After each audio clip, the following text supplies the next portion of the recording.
Hello YouTube, this is Kat from Set Free and Pass, and today I'm going to be going through a slightly different deck, which I'm going to look at a budget virtual world deck, going a bit back to our roots why we started the channel, to try and make it a little bit more accessible and cheaper to play. Just to make you aware that some of the cards as you do go through, you'll probably go, hang on, that's the max rarity. I am going to point out the cheaper versions of this, or why it is so budget. I'm going to try to keep the price down as low as possible.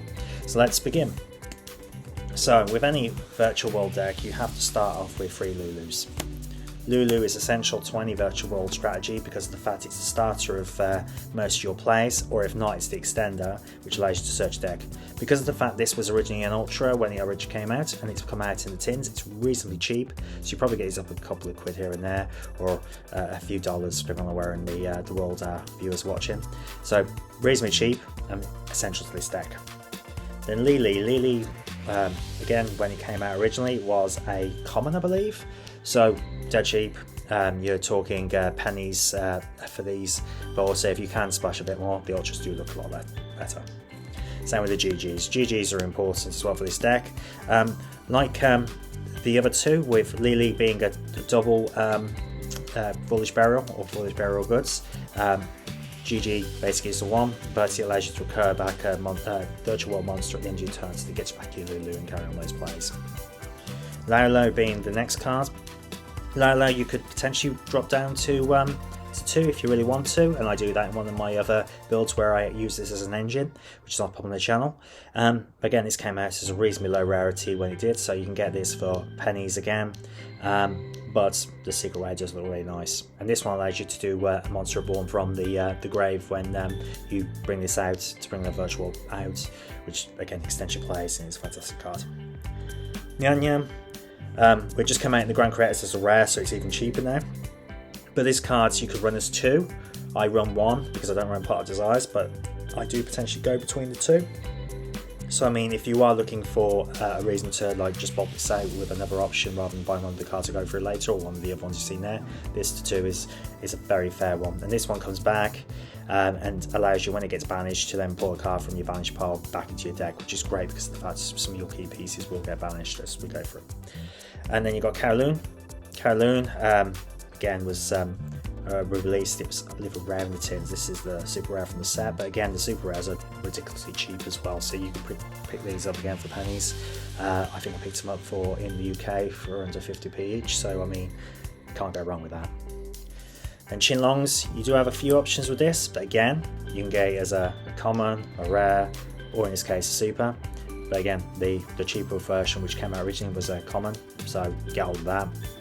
It's going to cost you nothing, but this is important because when this is in the grave, you can banish it to basically search your deck for any virtual monster and then discard the card in your hand. So the idea being is you get your Lulu back, for example, out, and then you send your Nyan Nyan, and then when you summon Lulu, you get your Nyan Nyan back and you start your plays from that perspective. Or alternative, you can send something like your YuGiOh or another one of these to the grave, it's in your hand, which means obviously you can then got follow up as well later down the line, which you can only use once a turn, but it doesn't mean you can use it on second turn. And then for the traps, I run 2 YuGiOh, which I believe come out as rare in the tins, but again, really cheap. And YuGiOh, which has only ever been a common to my knowledge, but I mean I have a common which is from the original set, so again, really cheap. This is your destruction ability, depending on if you need at least 2 virtual world monsters with different names in your grave, your banished pile, sorry, you put them back into your deck and you destroy a card on the field, face-up card on the field. This is basically a Call of the Haunted Monster Reborn type card, or the ability to change a monster to defense mode if you have another gate card down. So those are the virtual world cards, and then going into the hand traps. So to keep the price low, I've gone for Gamma, which in some cases actually is a not so more one for this deck because of the fact with the fact you have to run a driver, as you know. If this gets banished, Nyan Nyan can bring it back to your deck, so it means you get multiple uses of these cards. The importance of this is because of the fact it's a sidekick, and we'll get on to the reason why that is.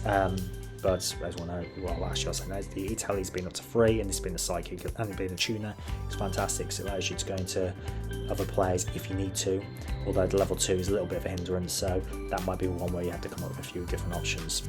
But for me, it's the negate ability and our budget. Get it as a rare, I believe as a common, but as I said, it's a maximum gold, and this one comes out as a common and lower anyway, so I mean, for instance, you get this reasonably cheap. It also works very well and synergizes well with the virtual world strategy. I run Ghost Ogre in this. Ghost Ogre came out in the Dual Devastator box a couple of years ago, and still it's now becoming a little bit more relevant, but the fact it's a psychic, which again, for E-Tele, which we'll get into more detail shortly, this is a great target for that because of the fact you get back, plus the ability to destroy cards on the fields if they're already face up. So you've got your floating effects, you can use this to pop them if they activate. Doesn't negate, but it does pop, so it gives you that option for an out, for example. Fairy Tale Snow. So Fairy Tale Snow, this probably is going to be more expensive, even though it is a common, because the fact it just come off the ban list, but if you can pick it up reasonably cheap, you're talking about a few pounds here and there. I mean, I got this one for I think about £3. So I mean, again, nothing compared to like your top meta ones where you're talking in some cases 60, 70, 80, 90 plus. This one being, because of the fact that it allows you to send cards from your grave to allow special summon it and then book a moon. But the fact, because of the fact you virtual rolled cards like your YuGiOh needs cards in your banished pile to do that, is fantastic and it builds that play. I then run Extenders, which is Psychic Wheedler and Psychic Tracker. These both come in the Grand Creators, so they're both rares. So again, dead cheap because of the fact they're easy to get hold of and just recently come out. But these are great extenders, so if you have any psychics out or level 3s, then basically you're just going, oh yeah, it's level 3s, in fact, sorry, you can do, and all your monsters generally are level 3s, well, the majority of them, so you're going to get this out. And even cards like your Ogre, they're a level 3, so Emergency Teleport, this is in your hand, free summon. It's great for extending and obviously going to place, and plus one of them being a tuner as well. No, we're in a very small one card danger package, which is Jackalope. Jackalope is great because of the fact it's getting into an extender. Reasonably cheap because it's limited to one, I believe, that you can just run this and it runs quite well. I find it's quite good because of the fact the ability to have a free summon. So if you are running low on cards in your hand, you do this, and also if you discard and get for effects like Xinglong, it also benefits that synergy. You then have your Foolish Burial. Foolish Burial is great because of the fact you can do stuff with Nyan Nyan, but you don't necessarily have to have this. I mean, for instance, I also go with Foolish Burial Goods over this, so I mean, it depends. To be honest, now thinking about Foolish Burial Goods is probably the best way to go, but I mean, you've got the choice of the two, so again, you're talking about a common and a very cheap other version of the card, if that is something you want to go with. Forbidden Chalice, because of the fact we can't afford droplets in the budget build. Forbidden Chalice, this one came out maximum rare, but it's also come out in other different rarities quite cheap. It has gone up a little bit in popularity because of obviously Scythe and so on being quite prevalent, but you need this kind of card in your deck to do so, and this is probably one of the cheaper options to do that. Dark Ruler No More being a reasonably cheap alternative, but the problem being not being a quick play, whereas this is great because of the fact it gives you more utility during both turns and any time you want to. Then we have Called by the Grave. Called by the Grave is a really good card as well. Reasonably affordable because of the fact that it's not really hitting high as it was previously. But it's great in this deck because of the fact if you get ashed, it can ruin your day. So you want this to be able to combat those kind of issues that you need to overcome. You then have 3 E-Teles. Now one of them is the rare, so it's the one that I was going to say, the Grand Creators set come out, and these are all as rare, so you can get these again very, very cheap. But you need 3 of these, you run a psychic heavy deck and all the additional cards in there. So I mean, from a perspective of a free summon, whether or not it's to bring a Nyan Nyan to use it as a target for your Lulu, Lily or whatever it is, so you can start your plays, it's essential. Because for example, if you've got no hand other than this and for a Lily in hand, you go bring out a Nyan Nyan. It usually lead to target Nyan Nyan, get rid of Xinglong, and then get rid of Chuche. Xinglong basically get rid to get Lulu from your deck, then get obviously then get your play going basically from there. So this can be essential in a tight bound. Yeah, said the right phrase, I was worried about it. And then Harpy's Feather Duster. So Harpy's Feather Duster just recently came out in one of the, I think it came out the Egyptian God Cards decks, and again, it's going reasonably cheap. So if you can get some kind of spell destruction in there, but I put this in. I know a lot of people don't VW, but I find that's one of the biggest weaknesses. But you've also got the things like Cosmic Cyclone, Twin Twisters and so on, if you really want to go further. But I personally think if you can run Harpy's Feather Duster, then you should, but that's just my personal opinion. Now if we go into the extra deck. So the extra deck again, we have Shen Shen. So Shen Shen just recently got released as a super in the tins, and is essential to this deck because of the fact it allows you not only to have a macrocosmos on the field, but it's basically a free revive every turn just by sending 2 virtual world monsters with different types names basically to the banish pile to bring them out, which then also fuels your YuGiOh. So I mean, it really helps with the deck. But the fact of the matter is that when you then attack, or any of your monsters attack, you can then send one from your banish pile back to your grave. I believe that is the case, and then basically, or it's your deck. But either way, you basically get to get some of your cards back that obviously you banish, which allows you to get at least a little bit more use out of them.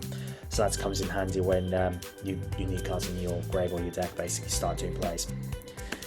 YuGiOh, again, this came out in the tins, and I think this was a rare, but don't quote me on that. But again, came out a lot cheaper rarity. But this was only a super in the first instance, and it's reasonably cheap. And also because of the fact that you run a deck full of all the different names and different types, this one means it's indestructible at times, and also gives you cheap removal abilities. Coral Dragon. So Coral Dragon, again, this, I don't know what rarities come out, but this is not an expensive card again, but it's quite essential because of that's level 6 synchro, and it's also a tuner. So it means if you're in a play where you don't have a Lulu wave, but you do have a GG, you can use this to go into a GG, to go into your Shen Shen. Where alternatively, the other one is Stardust Charger, which is the complete opposite, because it's level 6, but it's not a tuner, but it gives you a free draw like this one. At different times obviously, but it still gives you a free draw. But this one can go into Shen Shen by using a tuner such as Yan Yan if it's come back, or a Lulu to allow you to go into Shen Shen. You then have alternative options with this, where Zolkan, so Zolkan again is going to be one that you might have to push out for, because you do have to play with Crystal Wing. It's quite difficult in terms of to say not to use it. If you can use it, do, because it gives you a free negate. But in terms of it can't be destroyed by battle, and also it means that future down the line, if you want to add in things like Muddy Mud Dragon to add in Kaliga, for example, because I know Dragon might be a little bit out of budget, but it gives you another option to have a floodgate on the field and stop your opponent making plays. I then use the Changying, sorry if I've butchered that, but basically, again, although it's a Soul Soul card, it's an ultra, it isn't that expensive, and if you can go into this, there's options to do that. I believe I do that with my level 2, if off the top of my head, but I might be slightly wrong. This might be one to cut, but there might, thinking about it, might not actually be a relevant one to use, but I mean, you have got options there if you need to. And then you've got the Phantom Knight's Breaksword. So this came out as a rare as well in the Grand Creators, and gives you free destruction, and also great for your Zeus plays as well. On top of that, then you've got Dynamite Magician, because of the fact that if you are going to Breaksword level 3 on top of this, which then means you're going to Zeus. Zeus came out in the tins, and this just came out in the Brothers of Legends as an ultra, which is reasonably cheap. This in the tins was about 10 quid or $15 or whatever it is in the States.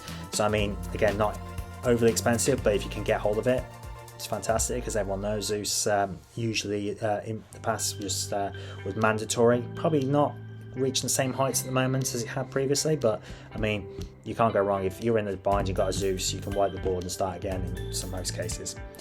Then we run M7. So M7 came out a different number of rarities, but I've got some gold, but I believe those are rare as well. This allows you to detach to start getting cards back again to start extending your plays. We also then have YuGiOh the Thunder Charger, which again sits on top of something like M7 just to go into Zeus.